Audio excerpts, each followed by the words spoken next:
cette confiance avec le groupe, comme faisait Benoît. Alors, malheureusement, non. Il n'y a Liguet, pas de groupe. un petit mot sur la rencontre qu'il y a eu hier devant la commission de discipline. On a vu que, avec étonnement, le club de Laval a eu match à rejouer. Il y a de la frustration sur une telle décision. L'ancien président de Laval qui vote, c'est assez ubuesque comme décision. Ça laisse la porte ouverte à. Il y a pas de frustration parce que ce que j'ai dit au groupe, c'est que nous, c'est des domaines et des décisions qu'on ne maîtrise pas du tout. Donc, quand on a des manques sur le terrain, on peut les rectifier. Quand on a des manques comme ça en dehors dans les instances, nous, on n'y est pour rien, que ce soit pour l'arbitrage ou pour les commissions des compétitions. Donc, nous, on est très concentrés sur ce qu'on a à faire demain. Et pour l'instant, le match le plus important, ça reste Reims. Et après, on aura le temps de se reprojeter sur autre chose. Ce match contre Reims, vous le préparez de manière inédite cette saison, parce que vous le préparez après une victoire, ce qui change pas mal de choses. Concrètement, comment vous avez trouvé vos hommes cette semaine? Vous avez vu un véritable changement dans leurs attitudes? Disons que là, la défaite noircit tout et la victoire a tendance à un peu embellir tout le reste. Donc nous, notre boulot en tant que staff, c'est de tempérer un peu toutes ces émotions et peut-être l'euphorie qui peut arriver, parce que quand on regarde au nombre de victoires, ben, on n'en a qu'une, donc surtout pas, comme je l'ai dit à la fin du match, fanfaronner et se concentrer pour avoir la seconde le plus rapidement possible.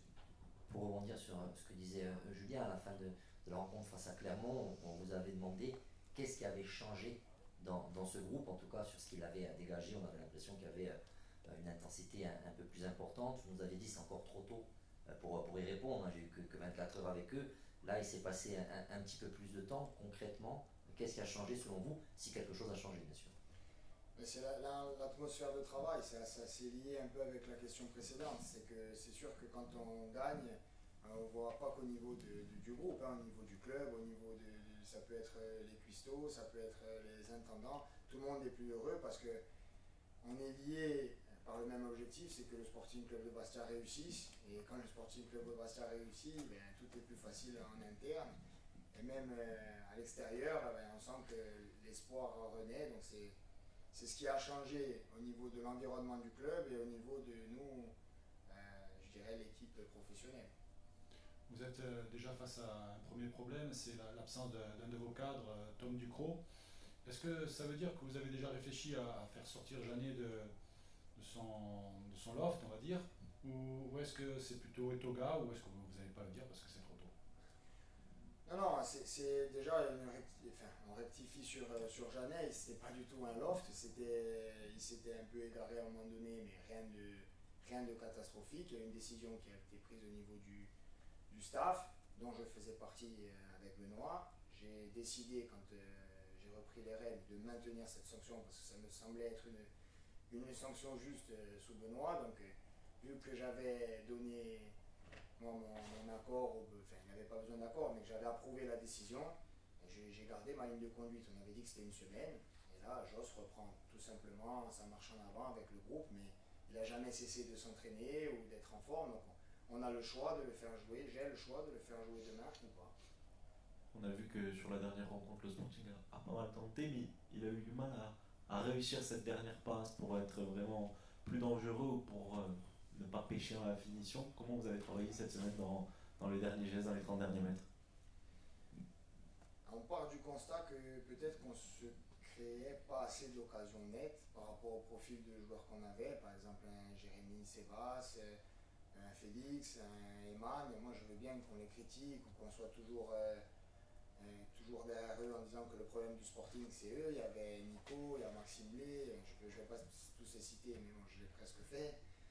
Mais au final, je pense que s'ils en ont 3 à 4 par match chacun, ben, ça sera plus facile de débloquer leur compteur. On a eu une présence surface qui a été satisfaisante, donc quand on est en nombre dans la surface adverse, on a aussi plus de chances de toucher le ballon. Ça nous laisse peut-être plus d'espace sur les contre-attaques, mais on assume pleinement notre choix et on va aller encore en ce sens demain. Pour en revenir au milieu de terrain, on a vu sur le dernier match l'entrée de Matteo Petrignani qui a délivré une passe décisive. Il avait déjà fait une bonne rentrée lors du match précédent. Forcément, vu la crise actuelle au Sporting, il y a la tentation peut-être de le prendre vraiment dans le groupe tout le temps, sachant que c'est un jeune joueur qui a encore besoin de se développer. L'équilibre est difficile à trouver peut-être. C'est tout à fait ça. C'est difficile. C'est des joueurs qui sont exposés tôt par rapport à leur temps de passage. C'était peut-être des joueurs qui n'étaient pas programmés pour venir. Mais là, nous, il faut on est dans l'urgence et dans l'urgence de résultats. Donc on est obligé de mettre toutes nos forces en présence dans le groupe. Est-ce qu'il y sera demain ou pas, on verra. Mais en tout cas, si je dois le mettre parce que je suis convaincu qu'il va nous faire du bien, je n'hésiterai pas.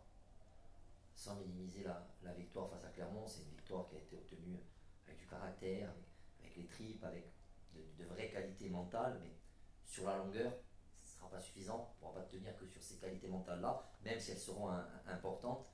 Justement, ça a été quoi le discours cette semaine et le travail? Bien évidemment, les qualités mentales, mais j'imagine que tactiquement, là, il y a pu avoir un travail qui a été fait cette semaine, ce qu'on n'avait peut-être pas pu faire la semaine dernière. Il y a un travail qui a été fait plus en amont parce qu'on a eu plus de temps pour le préparer. Après, on ne va pas révolutionner la façon de jouer et l'identité de jeu qu'on avait. On veut être une équipe qui est très très compliquée à jouer, d'autant plus à Fouriagne, que les gens viennent et que ce ne soit pas des discours en disant oui, on va leur mettre la pression, le tunnel et tout ça, c'est des choses qui n'existent plus. Le contexte, c'est nous qui le faisons, c'est-à-dire que le stade, on va le porter si on a une attitude sur le terrain qui est en accord avec les valeurs du club et les valeurs qu'on doit véhiculer. Donc, tout ce que va faire demain Reims doit devenir très difficile à faire dans les règles du jeu, en étant très très correct, ce qu'on a été contre Clermont, et ni plus ni moins. Mais nous, on n'est pas là pour jouer les super-héros, on est juste là pour mettre l'intensité et l'agressivité maximale qu'on peut mettre dans les règles et dans le cadre. Après, bien sûr qu'au niveau football et au niveau défensif, on a beaucoup plus travaillé, mais ça, c'est le match qui nous dira si on a raison ou si on a eu tort, ou si on fera un meilleur ou un moins bon contenu que la semaine dernière. Mais si on me dit, vous faites le même contenu à l'arrache et vous gagnez encore, je signe maintenant dès demain.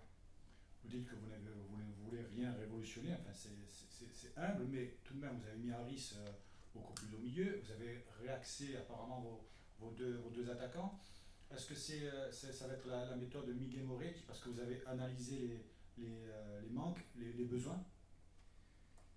C'était sur le changement quelque chose pour moi qu'il fallait amener, c'est-à-dire un changement que ce soit au niveau de l'organisation et pour que les joueurs s'investissent dans un nouveau système et soient intimement convaincus que ça peut marcher. La méthode, c'est pas une méthode révolutionnaire encore une fois, c'est pas pour faire de la fausse modestie, mais il faut qu'ils soient vraiment dans ces situations-là encore plus acteurs de ce qu'on met en place. S'ils en sont intimement convaincus, on a fait déjà la moitié, voire les 60-70% du travail. Et après, reste l'entraîneur qui va dire tactiquement les petits ajustements. Mais autrement, ce que je dis, on ne va pas révolutionner, c'est sur nos valeurs fortes et sur ce qu'on est à l'heure actuelle et sur ce qu'on a été. Parce que sur l'année et demie, sur les 2, 3, 4 dernières années, il y a eu aussi beaucoup de succès. Donc ça, il ne faut pas l'oublier. Il ne faut pas dire, ouais, tout ce qui a été fait avant, c'était bidon, moi j'arrive et je fais. Moi, je suis dans la continuité des valeurs du club. Par contre, c'est sûr qu'il y a eu un changement. Il faut que j'incarne aussi, que ce soit sur 2, 3, 4 semaines, ce changement. Voilà, c'est tout simplement ça. Au niveau peut-être de l'aspect créatif dans le jeu, il n'y avait pas Alexandre Zaoué lors de la dernière rencontre. Est-ce qu'il peut rentrer un peu dans vos plans pour emmener un peu plus d'aspect? Il est susceptible de rentrer dans le groupe aussi. C'est une possibilité. Comme Joe Saint-Jean, c'est pareil. Miguel, peut-être une question plus personnelle que le Ferrand, il l'a confirmé très clairement. Vous êtes là pour quelques matchs, mais il y aura un nouvel entraîneur après. Malgré tout, le fait de revenir sur le banc en tant qu'entraîneur principal, même de manière intérimaire, est-ce que ça vous donne l'envie de passer le BEPF? La question s'est posée ces derniers jours. J'ai toujours eu envie d'aller jusqu'au BEPF. Peut-être que je ferai 3, 4, 10 ans en tant que coach. Peut-être que je serai adjoint toute ma vie, je ne sais pas, mais en tout cas, je veux pousser le cursus jusqu'au bout. Rapidement peut-être? Rapidement, le plus rapidement possible. Au moins, je pense qu'il vaut mieux le passer le plus rapidement possible. Là, on a Lilian qui est au DES, qui le passe un peu sur le tard. Je sais que c'est plus compliqué et qu'il est en souffrance actuellement. D'ailleurs, on l'attend auprès de nous parce que c'est sa place.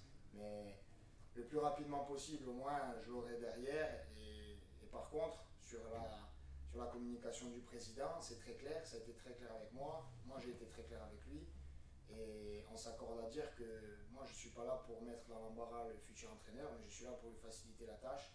Et quel que soit le choix du club, on le respectera et on sera toujours à 200% derrière le coach qui va venir. Parfait, On est bon ? Merci les gars. merci.